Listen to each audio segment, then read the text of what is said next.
বন্ধুরা কেমন আছো? আজকে আমরা পড়ব বাংলাদেশ ও বিশ্ব পরিচয় বই পঞ্চম শ্রেণী দ্বিতীয় অধ্যায় ব্রিটিশ শাসন। তো ছোট্ট বন্ধুরা চলো শুরু করি। ব্রিটিশ শাসনের প্রথম ধাপ হচ্ছে 1757 সালের পলাশীর যুদ্ধ। এখানে নোটে কয়েকটি সাল দেওয়া আছে, এগুলো ধীরে ধীরে আমরা জানব। তো আমরা পড়া শুরু করছি। মুঘল আমলে পর্তুগিজ, ডাচ, ইংরেজ, ফরাসি বিভিন্ন ইউরোপীয় বণিক গোষ্ঠী ব্যবসা করতে ভারতীয় উপমহাদেশে আসে। ব্যবসায়িক প্রতিযোগিতায় শেষ পর্যন্ত ইংরেজরা টিকে থাকে। অর্থাৎ এর মানে কি হচ্ছে যে পর্তুগিজ, ডাচ, ইংরেজ, ফরাসি তারা সবাই এসেছিল, কিন্তু শেষ পর্যন্ত এখানে টিকে থাকতে পারে শুধুমাত্র ব্রিটিশরা অর্থাৎ ইংরেজরা। ভারত এবং ব্রিটেনের মধ্যে বাণিজ্য পরিচালনার জন্য 1600 সালে তারা ব্রিটিশ ইস্ট ইন্ডিয়া কোম্পানি তৈরি করে। অর্থাৎ আমি নোটে যে সালটি দিয়েছিলাম 1600 সাল, এই 1600 সালে ব্রিটিশ ইস্ট ইন্ডিয়া কোম্পানি প্রতিষ্ঠা হয়। বাংলা সম্পদের জন্য এই অঞ্চলের প্রতি ইংরেজদের আগ্রহ ছিল, অর্থাৎ বাংলার যে অপরিসীম সম্পদ ছিল সেই কারণে ইংরেজদের এই দেশের প্রতি এক ধরনের আগ্রহ ছিল। বাংলার শেষ স্বাধীন নবাব ছিলেন নবাব সিরাজ উদ্দৌলা। অর্থাৎ বাংলার শেষ স্বাধীন নবাবকে সিরাজ উদ্দৌলা। তিনি 1756 সালে মাত্র 22 বছর বয়সে বাংলার নবাব হন। অর্থাৎ আমরা কি জানতে পারলাম, এখানে নোটে দেওয়া ছিল 1756 সালে কি হয়েছিল। নবাব সিরাজ উদ্দৌলা 1756 সালে মাত্র 22 বছর বয়সে বাংলার নবাব হন। তরুণ নবাবের সাথে তার পরিবারের কিছু সদস্যের, বিশেষ করে খালা ঘসিটি বেগমের সম্পর্ক খুব খারাপ ছিল। এছাড়া রায় দুর্লভ ও জগৎ শেঠের মতো বণিকদের বিরোধিতাও ষড়যন্ত্রের শিকার হন তিনি। অর্থাৎ নবাবের কাছের মানুষদের মধ্যেই নবাবের বিরুদ্ধে ষড়যন্ত্রকারী কিছু মানুষ ছিলেন। একজন ছিলেন তার নিজের খালা ঘসিটি বেগম। এছাড়াও রায় দুর্লভ, জগৎ শেঠের মতো বাঙালি বণিক, তারা বাংলাদেশের সেই অঞ্চলের বণিক, তারাও কিন্তু ওনার বিরোধিতা করেছিলেন। পরবর্তীতে আমরা জানতে পারি 1757 সালের 23শে জুন সেই দিন কী হয়েছিল। সেই দিন হচ্ছে এই বণিকেরা অবশেষে 1757 সালের 23শে জুন পলাশীর যুদ্ধে নবাবের বিরুদ্ধে ইংরেজদের পক্ষে যোগ দেয়। অর্থাৎ ইংরেজদের সাথে নবাবের একটি যুদ্ধ হয়েছিল পলাশী নামক স্থানে, এবং সেখানে 1757 সালের 23শে জুন ইংরেজদের হয়ে যেই নবাবের খুবই কাছের মানুষেরা ছিলেন তারা ইংরেজদের হয়ে যুদ্ধ করেন, অর্থাৎ নবাবের সাথে তারা বিশ্বাসঘাতকতা করেন। সেনাবাহিনীর প্রধান মীর জাফরের বিশ্বাসঘাতকতার কারণে নবাব পরাজিত হন। অর্থাৎ নবাবের যে সৈন্যবাহিনীর প্রধান ছিলেন, যার নাম ছিল মীর জাফর, যাকে নবাব বিশ্বাস করতেন, সে কিন্তু নবাবের সাথে বিশ্বাসঘাতকতা করে এবং যার ফলে নবাব পরাজিত হয়। রবার্ট ক্লাইভের নেতৃত্বে ইংরেজ বাহিনীর জয় হয়। পরে নবাবকে হত্যা করা হয়। অর্থাৎ রবার্ট ক্লাইভ ছিলেন ইংরেজ বাহিনীর প্রধান এবং তার নেতৃত্বে যুদ্ধটি হয়েছিল এবং ইংরেজরা সেই যুদ্ধে বিজয়ী হয় এবং তারপর নবাবকে হত্যা করা হয়। এই ঘটনার মধ্য দিয়ে বাংলায় 1757 থেকে 1947 প্রায় 200 বছর, সম্পূর্ণ 200 নয়, আসলে 190 বছর, কিন্তু আমরা বলতে পারি প্রায় 200 বছর ইংরেজ শাসন এখানে প্রতিষ্ঠা হয়। তো আমরা নোটে দেখছি 1600 সালে কি হয়েছিল, ব্রিটিশ ইস্ট ইন্ডিয়া কোম্পানি প্রতিষ্ঠা হয়েছিল। 1756 সালে হয়েছিল সিরাজউদ্দৌলা বাংলার নবাব হয়েছিলেন। 1757 সালের 23শে জুন পলাশীর প্রান্তরে নবাবের বিরুদ্ধে ইংরেজদের যুদ্ধ হয়, যেখানে ইংরেজরা বিজয়ী হয়। 1757 থেকে 1947 সাল, প্রায় 200 বছর পরবর্তীতে এদেশে ইংরেজ শাসন প্রতিষ্ঠা পায়। এখন আমরা জানবো যে কিছু প্রশ্নের উত্তর, যেমন হচ্ছে ইংরেজরা কেন ভারতে এসেছিল। ইংরেজরা ব্যবসার উদ্দেশ্যে ভারতে এসেছিল। বাংলার প্রতি ইংরেজদের কেন আগ্রহ ছিল, বাংলার সম্পদের জন্য বাংলার প্রতি ইংরেজদের আগ্রহ ছিল। 1757 থেকে 1947 সাল পর্যন্ত তারা শাসন করেছিল। 1757 সাল থেকে 1947 সাল পর্যন্ত ইংরেজরা বাংলা শাসন করেছিল। নবাবের বিরুদ্ধে কারা ষড়যন্ত্র করে, নবাবের বিরুদ্ধে নবাবের পরিবারের কিছু সদস্য যেমন ঘসিটি বেগম, এদেশীয় বণিক যেমন রায় দুর্লভ, জগৎ শেঠ এবং সেনাবাহিনীর প্রধান মীর জাফর এবং ইংরেজ বণিকগণ ষড়যন্ত্র করে। নবাব কেন যুদ্ধে পরাজিত হয়, সৈন্যবাহিনীর প্রধান মীর জাফরের বিশ্বাসঘাতকতার কারণে নবাব এর পরাজয় হয় এই যুদ্ধে। তারপর হচ্ছে পলাশীর যুদ্ধে এর পরে আসলে কি হয়েছিল। পলাশীর যুদ্ধের পরে 1757 থেকে 1947 সাল, প্রায় 200 বছর এদেশে ইংরেজ শাসন প্রতিষ্ঠিত হয়।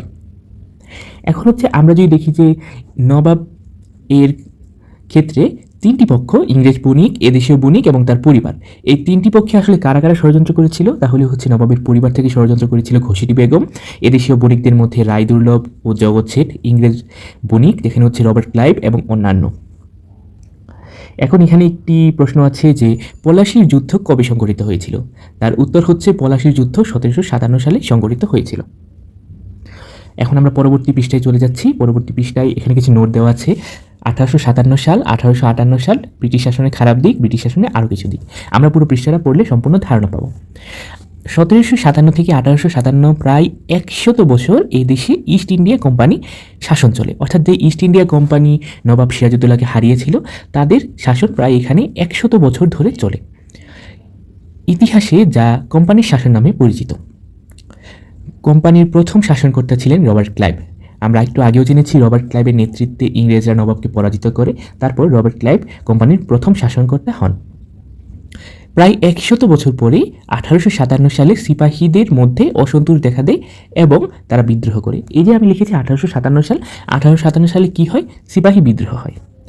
ইংরেজরা এই বিদ্রোহ দমন করলেও শাসন ব্যবস্থা আগের মতো চালাতে পারেনি। কোম্পানির শাসন রদ করে 1858 সালে বাংলাসহ সমগ্র ভারতের শাসনভার ব্রিটিশ রানী সরাসরি নিজ হাতে তুলে নেয়, যা 1947 সাল পর্যন্ত ছিল। অর্থাৎ 1857 সাল থেকেই ব্রিটিশ রানী অর্থাৎ ব্রিটিশ রাজ পরিবারের নিয়ন্ত্রণে পুরো ভারতবর্ষ চলে যায়। তারপর আমরা জানবো ব্রিটিশ শাসনের কিছু খারাপ দিক। ব্রিটিশ শাসনের কিছু খারাপ দিক সম্পর্কে আমরা এখন জানছি, যেমন হচ্ছে ভাগ করো শাসন করো নীতি। এর ফলে এদেশের মানুষের মধ্যে জাতি, ধর্ম, বর্ণ এবং অঞ্চলভেদে বিভেদ সৃষ্টি হয়। তো ভাগ করো শাসন করো নীতিটা আসলে কি?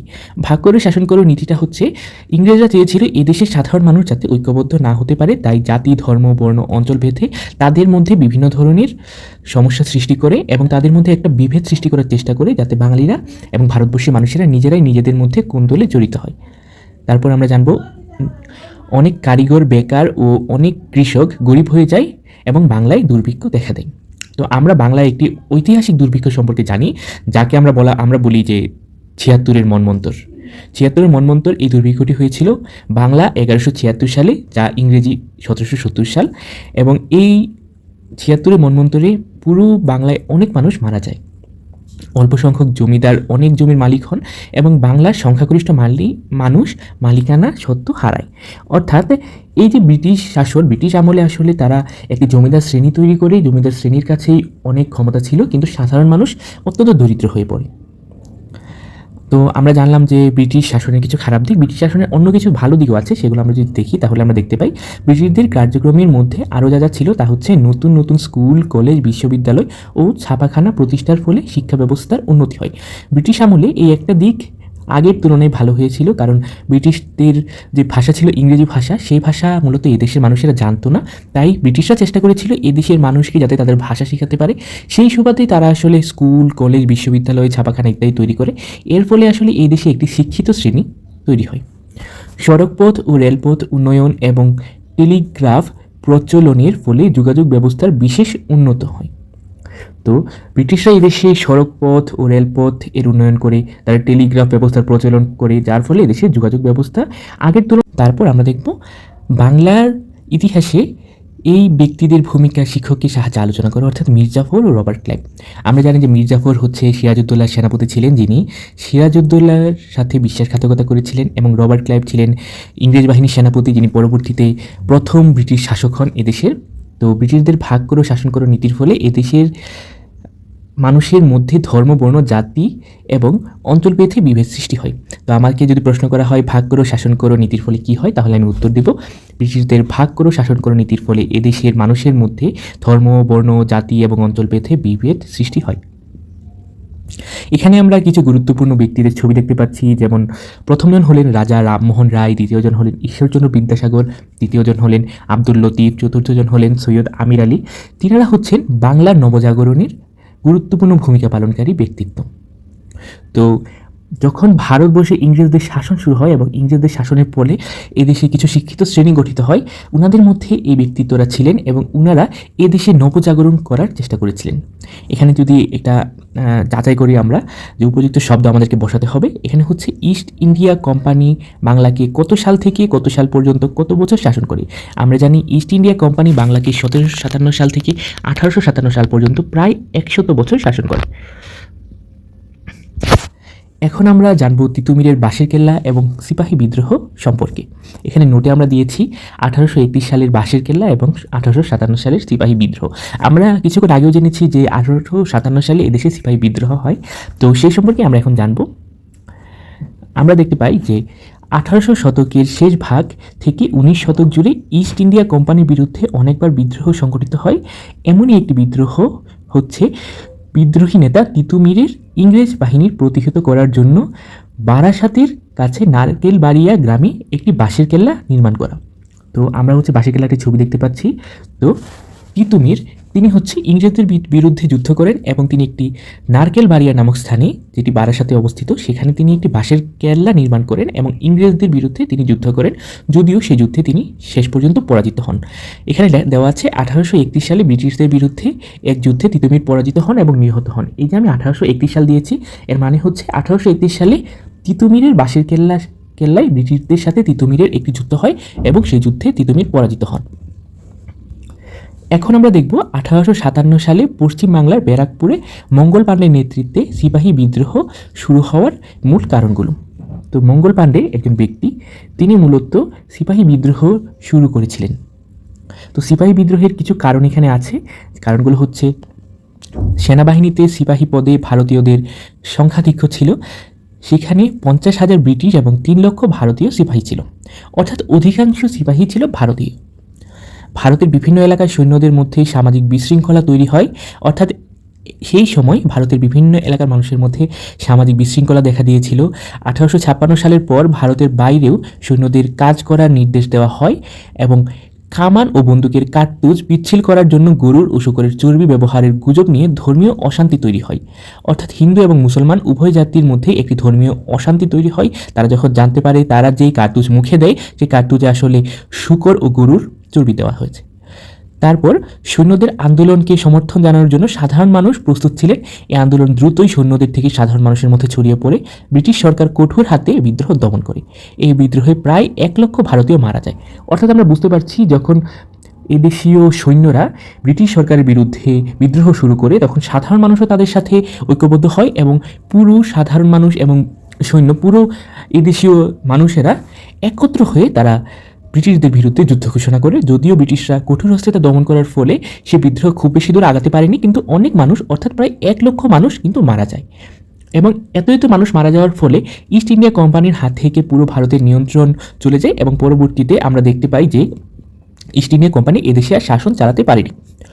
পরবর্তীতে ভারতের শাসনভার ইস্ট ইন্ডিয়া কোম্পানি থেকে মহারানী ভিক্টোরিয়ার হাতে চলে যায়। তিনি স্বাধীনভাবে ভারত শাসন করতে থাকেন। তো আমরা তারপর দেখব যে সিপাহী বিদ্রোহের কারণগুলো কী কী। আমরা ইতিমধ্যে জেনেছি যে সৈন্যবাহিনীতে সিপাহী পদে ভারতীয়দের সংখ্যা বেশি ছিল এবং এখানে বিভিন্ন এলাকার সৈন্যদের মধ্যে সামাজিক বিশৃঙ্খলা ছিল। ভারতের বাইরে সৈন্যদের কাজ করার নির্দেশ দেওয়া হয়েছিল এবং কামান ও বন্দুকের কার্তুজে গরু ও শূকরের চর্বি ব্যবহারের গুজব এখানে ঘটেছিল এবং সৈন্যদের আন্দোলনের সমর্থন জানিয়েছিল এদেশের সাধারণ মানুষ। তো এগুলোই হচ্ছে সিপাহী বিদ্রোহের মূল কারণ। এবং আমরা যদি দেখি যে তিতুমিরের বাঁশের কেল্লার আসলে কী পরিণতি হয়েছিল। তিতুমিরের বাঁশের কেল্লা দিয়ে তিতুমির চেষ্টা করেছিলেন যুদ্ধে বিজয় অর্জন করার জন্য, কিন্তু তিনি সক্ষম হননি এবং ব্রিটিশরা তিতুমিরকে হত্যা করে এবং বাঁশের কেল্লা ধ্বংস করে দেয়। 1857 সালের বিদ্রোহের ফলাফল কী হয়েছিল? 1857 সালের বিদ্রোহের ফলে 1 লক্ষ মানুষ মারা যায় এবং পরবর্তীতে ইস্ট ইন্ডিয়া কোম্পানির হাত থেকে ক্ষমতা হস্তান্তর করা হয়। এখানে কিছু নোট আছে, যেমন 1885 সাল, 1905 সাল, 1906 সাল, 1911 সাল, 1947 সাল। এখন আমরা জানবো এই সালগুলোতে আসলে কী হয়েছিল। ব্রিটিশ শাসনের বিরুদ্ধে এদেশের মানুষের আন্দোলন চলতে থাকে। শিক্ষার প্রসার এবং নবজাগরণের ফলে দেশপ্রেমের চেতনা বিস্তার লাভ করে 1885 সালে ভারতীয় জাতীয় কংগ্রেস এবং 1906 সালে ভারতীয় মুসলিম লীগ নামে 2টি রাজনৈতিক দল গঠিত হয়। অর্থাৎ আমরা কি জানতে পারছি, 1885 সালে ভারতীয় জাতীয় কংগ্রেস নামের একটি রাজনৈতিক দল প্রতিষ্ঠিত হয় এবং 1905 সালে ভারতীয় মুসলিম লীগ নামের আরেকটি রাজনৈতিক দল গঠিত হয়। 1905 সালে বঙ্গভঙ্গ হয়। বঙ্গভঙ্গ হচ্ছে পুরো বাংলাকে তারা 2টি ভাগে ভাগ করে 2টি আলাদা প্রদেশ প্রতিষ্ঠা করে এবং আসামকে অন্তর্ভুক্ত করে পূর্ব বাংলা অঞ্চল নিয়ে একটি প্রদেশ গঠিত হয় এবং পশ্চিমবঙ্গ অঞ্চলকে নিয়ে আরেকটি প্রদেশ গঠিত হয়। তারপর এর বিরুদ্ধে বিভিন্ন প্রতিবাদ শুরু হয় এবং 1911 সালে বঙ্গভঙ্গ রদ করা হয়, অর্থাৎ 2 বাংলাকে আবার একত্রিত করা হয়। অর্থাৎ আমরা কি জানি, 1911 সালে বঙ্গভঙ্গ রদ করা হয়। ব্রিটিশ বিরোধী আন্দোলনগুলোর মধ্যে কিছু উল্লেখযোগ্য আন্দোলন হচ্ছে ফকির সন্ন্যাসী বিদ্রোহ, স্বরাজ আন্দোলন, অসহযোগ আন্দোলন, সশস্ত্র যুব বিদ্রোহ। অর্থাৎ ব্রিটিশ বিরোধী বিভিন্ন আন্দোলন কিন্তু তৎকালীন সময় হয়েছিল। এবং ব্রিটিশ বিরোধী আন্দোলনের সাহসী ব্যক্তিত্ব আসলে কারা? ব্রিটিশ বিরোধী আন্দোলনের সাহসী ব্যক্তিত্বরা হচ্ছেন ফকির মজনু শাহ, ক্ষুদিরাম বসু, প্রীতিলতা ওয়াদ্দেদার এবং মাস্টারদা, সূর্য সেন এবং আরও অনেকে তারা নিজেদের আত্মত্যাগ করেছিলেন।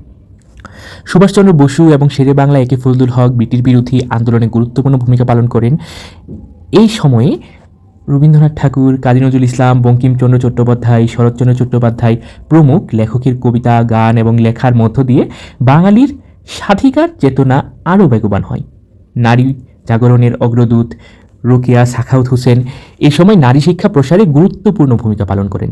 অবশেষে 1947 সালে ইংরেজরা ভারত ত্যাগ করতে বাধ্য হয় এবং পাকিস্তান ও ভারত নামে দুটি রাষ্ট্র গঠিত হয়।